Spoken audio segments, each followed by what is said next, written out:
बिस्मिल्लाहिर्रहमानिर्रहीम। अस्सलाम वालेकुम नाज़रीन, मैं राना उज़ैर हूँ। 2 दिसंबर 2025 मंगल का दिन। जनाब, ये खित्ता इस वक्त खतरनाक तरीन दुराहे पर आकर खड़ा हो चुका है कि जहां पर एक जानिब तो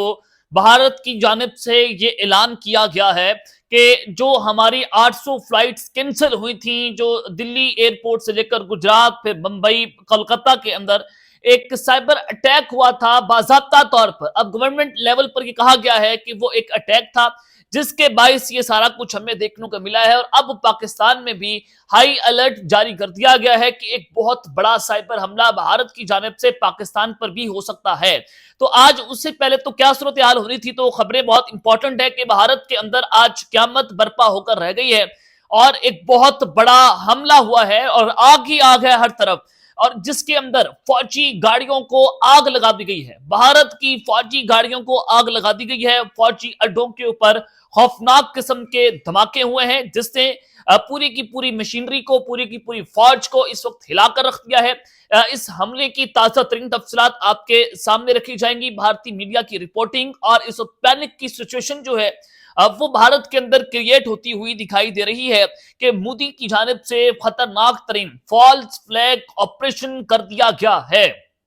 ये फॉल्स फ्लैग ऑपरेशन की डिटेल्स भी आपको बतानी है। और फिर दूसरी अहम खबर, ब्रेकिंग न्यूज ये है कि इस वक्त समंदर के अंदर भी जंग छिड़ने का खतरा है और इंडियन नेवल चीफ की जानिब से पाकिस्तान को एक धमकी दी गई है और इस वक्त पूरे समंदर के अंदर हाई अलर्ट जारी कर दिया गया है। ये क्या तफसीलात आ रही हैं, इस पर भी बात करेंगे, लेकिन आगे बढ़ने से पहले मेरी आप सबसे दरख्वास्त होगी कि आपने इस चैनल को लाजमी सब्सक्राइब करना है, वीडियो को लाइक करें, शेयर करें, कमेंट सेक्शन में आपने पाकिस्तान जिंदाबाद, पाक फौज पाइंदाबाद का नारा कमेंट में जरूर करना है। जनाब, एक तरफ तो पाकिस्तान ने पीटीए की जानिब से साइबर सिक्योरिटी थ्रेट्स के हवाले से एक अलामिया जारी होता है कि पाकिस्तान पर एक मुमकिन तौर पर एक बहुत बड़ा साइबर अटैक हो सकता है, क्योंकि राजनाथ सिंह की जानिब से एक धमकी दी गई थी। उन्होंने कहा था कि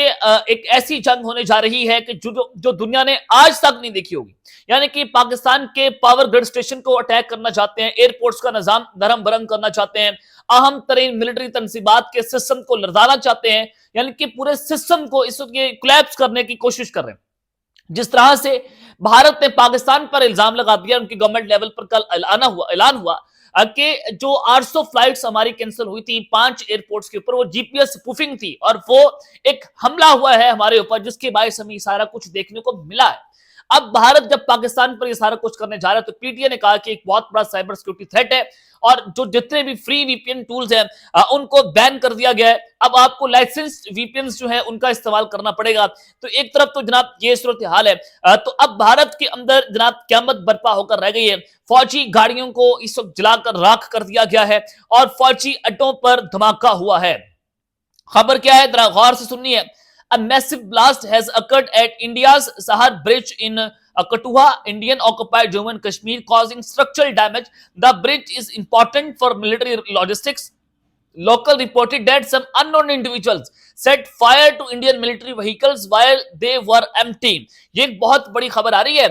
कि आज भारत के जो ज़ेरे इंतजाम मकबूजा कश्मीर है उनके जिला कठुआ में सराब पुल है, वहां पर एक जोरदार धमाका हुआ और ये वो पुल है जो भारतीय फौज अपनी लॉजिस्टिक्स के लिए एक रीढ़ की हड्डी इसको कहती है, और वहां पर इस पुल को तबाह कर दिया गया, उस पुल को उड़ाया गया है और पुल को शदीद नुकसान पहुंचा है। जबकि साथ ही साथ जो एनी शाहिद है, वो जो वहां के लोकल्स रहने वाले हैं, वो कह रहे हैं कि नामालूम अफराद ने भारतीय फौज की खाली गाड़ियों को भी आग लगाकर रख दी है। अब ये वही गाड़ियां थी जिन्हें भारतीय मीडिया हाई सिक्योरिटी कन्वॉय कहकर पुकारा रहा था, उस पर शोर मचा रहा था। उन गाड़ियों को नामालूम लोगों ने आग लगा दी है। सवाल यह है कि भारतीय फौज की सख्त तरीन सिक्योरिटी, हाई प्रोफाइल या हाई सिक्योरिटी मिलिट्री कन्वॉय और जो फौजी लॉजिस्टिक्स के हवाले से पुल है, वहां पर धमाका होना, गाड़ियों को आग लगाना, ये उसके बावजूद ये आखिर धमाका कैसे हो गया कि इतनी सख्त सिक्योरिटी के अंदर ये धमाका कैसे हुआ है? नंबर 1 क्वेश्चन ये है, क्या ये भारत की अपनी पॉलिसियों का नतीजा है या मुकामी लोग भारतीय रियासत के खिलाफ उठकर खड़े हो गए हैं, उन्होंने बगावत कर दी है, उन्होंने ऐलान जंग कर दिया है मकबूजा कश्मीर के लोगों ने, क्योंकि वहां पर लोग जो है उनके व्हीकल्स को घात लगाकर अटैक भी करते हैं, वहां के जो फाइटर्स हैं जो जंग कर रहे हैं, लेकिन पाकिस्तान की तरफ से कोई ताल्लुक नहीं है, نہ پاکستان نے یہ اٹیک کیا ہے، نہ پاکستان جو ہے وہ اتنا اندر تک جا کر یہ حملہ کر سکتا ہے، تو بھارت کی بوکھلاہٹ پہلے سے کیوں بڑھ رہی ہے؟ ہر بار کی طرح مودی سرکار نے اپنی ناکامی کا ملبہ پاکستان پہ گرایا، پہلگام حملہ ہو، کوئی بھی اٹیک ہو، انہوں نے پاکستان پر حملہ جو ہے وہ کرنے کی کوشش کی ہے، تو لیکن سچ تو یہ ہے کہ بھارتی فوج اس وقت اندر سے ٹوٹ رہی ہے۔ یہ اٹیک یا تو پھر اندر سے ہوا ہے یا مودی سرکار کی جانب سے ایک فالس فلیگ کیا گیا ہے، کیونکہ حالیہ جو 2 دن پہلے راجناتھ سنگھ کی جانب سے دھمکی دی گئی تھی، تو اب بھارت جو ہے آپریشن سندور 2.0 کو کسی بھی وقت لانچ کر سکتا ہے، اور یہ جو حملہ ہوا ہے جس میں اہم ترین ملٹری وہیکلز جو ہیں ان کو آگ لگائی گئی اور اہم ترین پل جو ہے اس کو اڑا دیا گیا، اس کے بعد بہت بڑے سوالات اٹھتے ہوئے جناب دکھائی دے رہے ہیں کہ کیا بھارت کی جانب سے فالس فلیگ کیا گیا ہے یا واقعتاً ان کی جو ہے وہ فوج کے اوپر یہ سب سے خوفناک ترین حملہ ہوا۔ یہ کوئی چھوٹا حملہ نہیں ہے جناب، یہ بہت بڑا حملہ ہے، اس کو تصور کیا جا رہا ہے۔ تو دوسری جانب اب بھارت جو ہے اب اس نے جناب سمندروں کے اندر بھی جنگ چھیڑ دی ہے۔ یہ صورتحال اس وقت بڑی امپورٹنٹ ہوتی چلی جا رہی ہے کہ سمندر کے اندر بھی ہائی الرٹ ہو چکا ہے۔ آپریشن سندور کے اندر بھارتی نیوی کو جو ہے وہ حملہ کرنے کا موقع نہیں ملا، تو وہ کہہ رہے ہیں کہ دیکھیں جی آپ کو اس بار تو موقع نہیں ملا، تو آپریشن سندور میں آپ کو موقع ملنے والا ہے، اب آپ نے اس موقع سے فائدہ اٹھانا ہے اور پاکستان پر اٹیک کرنا ہے۔ انڈین نیول چیف ہیں جناب ایڈمرل، ان کی جانب سے اعلان کیا گیا کہ انڈیا کی جو کیریئر بیٹل گروپس ہیں، جو بحری بیڑے ہیں، جو جنگی جہاز ہیں سمندروں میں، انہوں نے پاکستان کی نیوی کو ڈس فنکشنل کر دیا ہے، اور مکران کوسٹ جو ساحل ہے اس کے قریب جتنی بھی پاکستان کی پورٹس ہیں اس کو بند کر دیا گیا ہے۔ ہمارے جنگی بحری بیڑوں کے وہاں پر پہنچتے ہی ہمارے پاک نیوی نے پاکستان پر اتنا پریشر جو انڈیا نیوی ہے انہوں نے اتنا پریشر بلڈ اپ کر دیا کہ ان کو ڈس فنکشنل کر دیا ہے۔ تو ان کی جانب سے یہ بھی کہا گیا کہ آپریشن سندور پاکستان کی اکانومی پر اس نے بڑا امپیکٹ رکھا، اور پاکستان کی نیوی کے حوالے سے انہوں نے کہا کہ کوئی ریٹیلیشن جو ہے وہ ہم نہیں دے سکتے تھے آپریشن سندور کے دوران، نہ کوئی چانس بنا، لیکن جب بنتا تو ہم پاکستان کو تباہ و برباد کر کے رکھتے تھے۔ ساتھ انہوں نے کہا کہ آپریشن سندور ابھی بھی جاری ہے، اور ہمارے جو جنگی جہاز ہیں، جو بحری بیڑے ہیں، وہ ابھی بھی عربین سی کے اندر ڈپلائڈ ہیں۔ یہ انڈین نیوی چیف کی جانب سے اعلان کیا گیا کہ بحیرہ احمر جو ہے، عربین سی جو ہے، بحیرہ عرب وہاں پر یہ ہمارے جنگی جہاز جو ہیں وہ ابھی بھی ڈپلائڈ ہیں۔ وہ آئینس وکرانت جو ہے وہ اس وقت ہائی الرٹ کے اوپر کھڑا ہوا ہے، اور ہم پاکستان کے اوپر حملہ کر سکتے ہیں۔ پہلے تو ہمیں موقع نہیں ملا، تو اب ہمیں کہا گیا کہ اب آپ کو موقع دیا جائے گا، آپ نے سمندر میں پاکستان پر اٹیک کرنا ہے۔ تو یہ نیول چیف کی جانب سے باقاعدہ طور پر اس کی تصدیق کی گئی ہے، انہوں نے اس کی سٹیٹمنٹ جاری کی ہے، یعنی کہ سرکریک اور کراچی پر انڈیا ایک حملے کی تیاری کر رہا ہے۔ ایک طرف تو یہ مقبوضہ کشمیر میں اٹیک کروا کر فالس فلیگ کر رہے ہیں، اب کسی بھی وقت یہ بہانہ بنا کر سمندروں میں چڑھائی کرنے کی کوشش کریں گے اور کہیں گے کہ ہم نے ٹیرر گروپس کو نشانہ بنایا ہے۔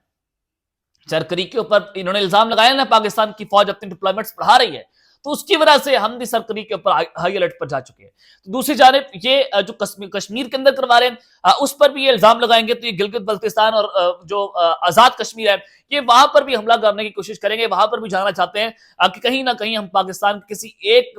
گز زمین کے اوپر قبضہ کر لیں اور اپنی عوام کے اندر نیریٹو بیچیں۔ کیونکہ بہار الیکشن جیتنے کے بعد امت شاہ کی رپورٹ سامنے آئی ہے، انہوں نے اپنی گورنمنٹ کو بتایا کہ آپ ہاتھ پر ہاتھ رکھ کر رہ بیٹھے، اگلا الیکشن آپ کو جیتنا مشکل ہو جائے گا جب تک آپ پاکستان کے اوپر حملہ نہیں کریں گے، تو جس کی وجہ سے مودی سرکار نے اچانک سے ایک نیا محاذ جو ہے وہ کھول دیا ہے، چاہے وہ سمندری محاذ ہو چاہے وہ زمینی محاذ ہو۔ یہ صورتحال اس وقت بہت ہی گراؤنی ہوتی ہوئی دکھائی دے رہی ہے۔ اب تک کے لیے اتنا ہی، اپنا خیال رکھیے گا، اور اس میں آپ لازمی خیال لانے کے بعد پاکستان زندہ باد۔